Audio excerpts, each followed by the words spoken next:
What the FUD? Have you noticed the world appears to be losing its mind, or at least its ability to think? I've come to realise it's all about the FUD. Fear, uncertainty and doubt is a manipulative technique that is employed in sales, marketing, PR, politics, polling and cults.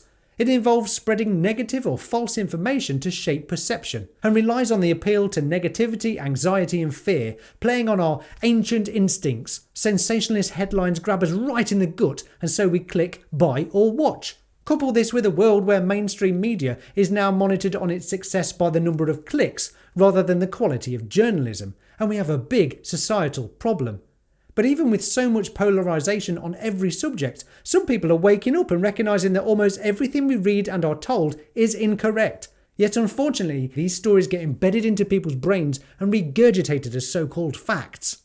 As someone that has been paying close attention to Tesla, Elon Musk, electric cars, autonomy, sustainable energy, battery storage, all those exciting things, it's been clear since day one of my Tesla addiction that not many people know what they are talking about when discussing these topics, but can regurgitate popular negative narratives, as they have been fed lies, misinformation and FUD for decades. I'll address a few of these corkers later, but for now, the question remains, who is responsible for the misinformation and general gibberish we are being fed? Is it conspiratorial to suggest that attacks on electric cars have come directly from the oil industry? Much like the now well-known misinformation campaigns promoted by big tobacco companies back in the day, where doctors and scientists were literally paid to falsely claim that smoking was good for you? Are the headlines we read coming from genuine concern, or are they deliberate misinformation? Perhaps it comes from both, but I think the most simple explanation is this: attention equals money.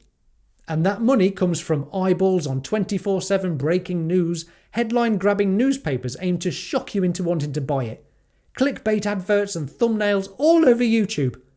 My YouTube channel? I don't know what you mean.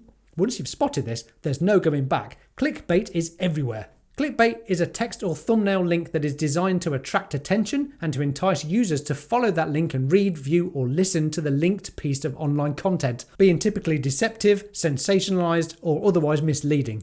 I suppose a rather good genuine example is my own YouTube channel, where I am at least trying to match up clickbaity thumbnails that people will actually click on, but that also deliver valuable, relevant content. It's very tricky, but unfortunately, unless I play the game of shock and horror with my thumbnails, my videos will not be clicked on or viewed to the same extent, and my channel will not succeed. It's the game I have to play. But the simple act of liking and subscribing to YouTube channels that you enjoy really does help content creators grow. Yay! What I've noticed when I see a headline about a subject I do know a bit about, Tesla and electric cars, a huge proportion of stories are just factually incorrect. If that's true for me in my little knowledge bubble, I wonder what subjects others are deeply into and pulling their hair out over the lies and misinformation. Are we all swimming in false news soup and slurping up the lies we are being fed each day with any old topic? Let me know in the comments if you see evidence of this too. My granddad used to say, believe only half of what you see and nothing that you hear. And as I've gotten older, these words become wiser by the day. Instead, question everything. Questioning everything is essential for critical thinking and gaining a better understanding of the world. It helps us challenge assumptions, find evidence, and explore different viewpoints. This approach uncovers biases, misinformation, and knowledge gaps, empowering us to make informed choices and drive progress.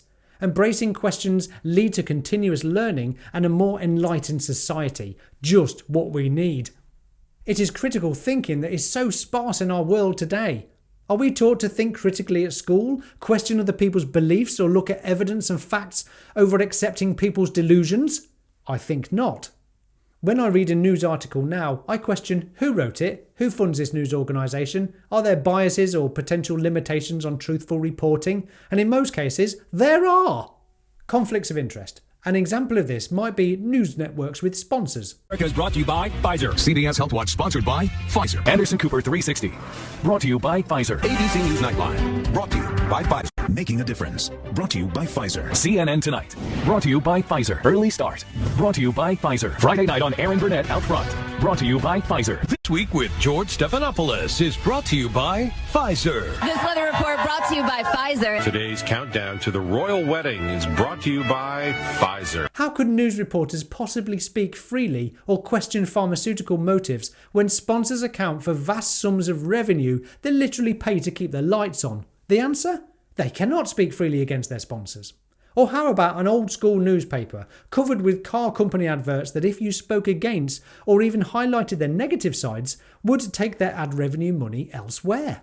Mainstream media has proved itself time and time again to be no place to find the truth about anything. The best course of action for thinking for yourself? Take an evidence-based approach. Test driving a Tesla, for example, will give you first-hand evidence of the technological advantage that Tesla has over other car manufacturers. Visiting a supercharger for the first time and recognising the simplicity, the sheer ease and speed of charging your car will quickly dissolve any worries you might have heard about taking a road trip or simply living with an electric car day to day. It's not until you own an EV that you realise how simple and ludicrously cheap it is to charge at home, if you get yourself on an overnight off-peak tariff, of course. Or better still, charge from your own energy capturing device, solar panels. Any thinking person would have to admit this is a wonderfully efficient way to power your car without the need of burning, on average, 200 gallons of motor fuel per year. That's 200 of these per year per car. And given that there are something like 1.5 billion cars in the world, we burn through 300 billion gallons of fuel each year. I don't know about you, but I can't even visualise that number. I get mentally lost trying to imagine hundreds of something, let alone thousands, millions or billions. Let's just say that's a lot of drilling for oil, refining it into fuel, transporting it with pipes and trucks and storing it at petrol stations, all ready to be pumped into an engine and burnt away into carcinogenic fog. Lovely. Just because we accept burning stuff as normal doesn't make it the better choice for the future. Then there's Tesla's ongoing maintenance costs of practically nothing. Windscreen wash and tyres for me so far, with so fewer moving parts compared to that of an ICE car and parts that are genuinely designed to outlast the vehicle, a Tesla quickly makes sense on every level. Performance, practicality, cost of ownership, safety, fun, all come with 300 to 400 mile range, absolutely zero compromises. Anybody who's bought a Tesla and has already been through these realisations and discovered for themselves that the negativity slung at Tesla and electric cars in general has mostly been inaccurate and an attempt to slow down the uptake, put people off and spread that all-important FUD. Well, some of us are willing to fight back against this ultimate stupidity and call out those that are hell-bent on keeping our fossil fuel industry burning into the future. There is an alternative, better, sustainable future available to us, but it's going to take a lot of people waking up to reality and embracing this disruptive technology as well as batting away everyday FUD. Those who can afford to be early adopters of EVs, solar and battery storage will pave the way for lowering future costs, much like those early Tesla Model S and Model X owners, without which there would be no affordable Model 3 or Model Y. Thanks, super rich early adopting Tesla folk. Genuine concerns over the adoption of electric cars have been around for a long time. Thankfully, a lot of these concerns have been overcome to the point that they are no longer a concern. What we are left with are scalability issues, obstacles to be overcome, which thankfully way smarter people than me are working on. Let's look at where we are today on this path of obstacles. EV technology, solved with more affordable lithium-ion batteries and battery management software. Range, solved with high energy density batteries. Charging, solved with an abundant charging network and charging solutions at home. Mass adoption, more batteries, more EVs, more chargers. I'd say we are pretty much in this massive disruptive growth stage today. Sustainability, working towards all electricity coming from renewables to power everything electric. Energy abundance, super cheap electricity, closed loop systems of recycling materials, extreme possibilities. And let me know if you'd like a video on the extreme possibilities of an energy abundant future. I know I'd like to make one. These steps that have been taken are the bigger picture here. Not everything is perfectly solved, but we are most definitely quite far along this path towards a clean, abundant, renewable future that doesn't involve burning stuff. But in the here and now, there most certainly are valid, reasonable questions that people have regarding electric cars, like what about mining for battery materials, or how will I charge one without a driveway, or they still seem rather expensive. All these questions have a variety of in-depth responses, which I won't go into now, as that's a video in itself, but they do highlight honest, intelligent, sensible questions, and thankfully all questions of this sort have been well answered and have solutions which continue to evolve and improve over time. Where things fall apart into a cesspit of despair is unreasonable, deliberately misleading headlines that journalists know flipping well are utter BS. The Daily Mail, for example, has run a constant stream of diuretic fear-mongering against electric cars, with such fascinating, well-thought-out arguments such as, car parks will collapse under the weight of electric vehicles? Oh, that's probably why there's a weight limit in multi-stories that don't allow SUVs or 4x4s in them. Oh wait, they do! What was the phony outrage again? Oh yes, EVs weigh so much more than ICE cars.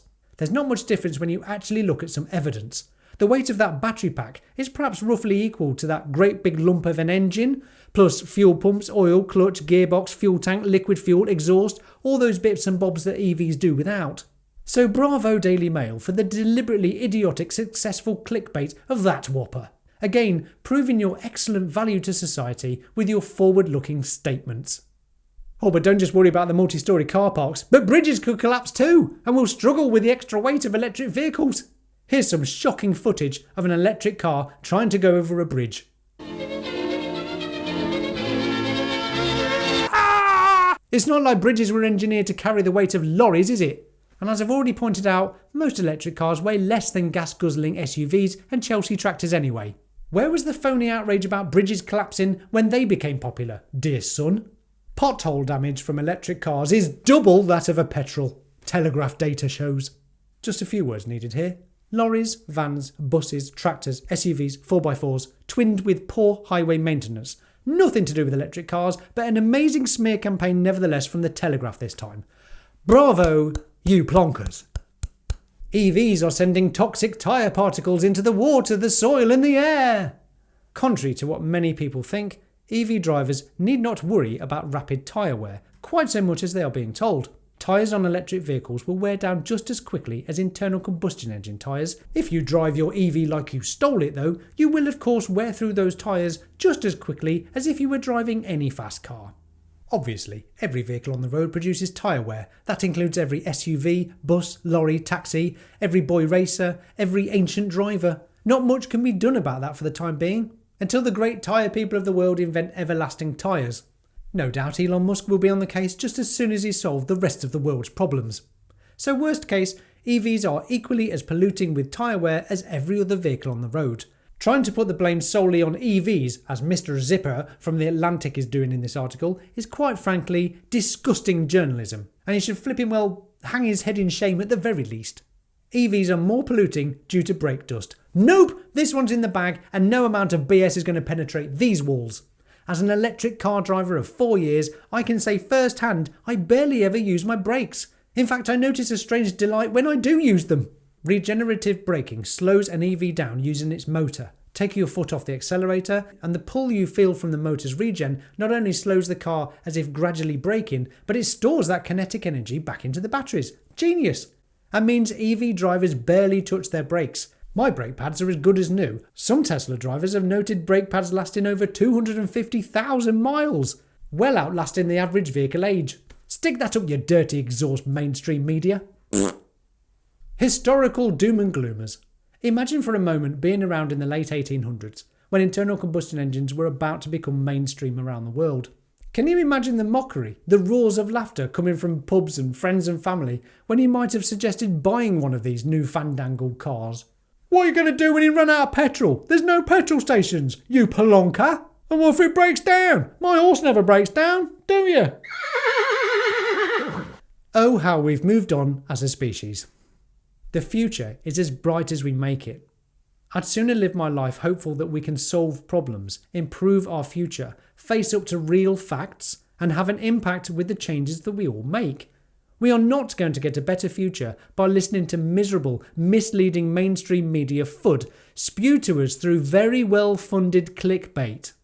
I say let's think for ourselves, do a bit of research, take an evidence-based approach to everything, call out BS when we hear it, and drag society into a better future. I feel the need to salute. Just consider the benefits of reaching a sustainable, energy-abundant future. No need for fossil fuels. No wars over oil. No more devastating oil spill disasters.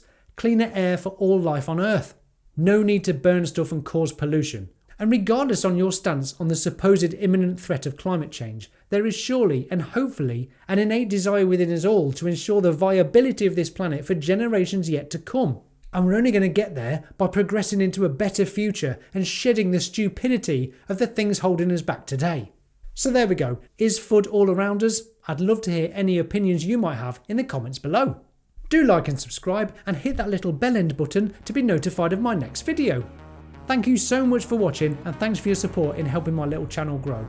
I'm Will, this is the Tesla Jigsaw, bye for now.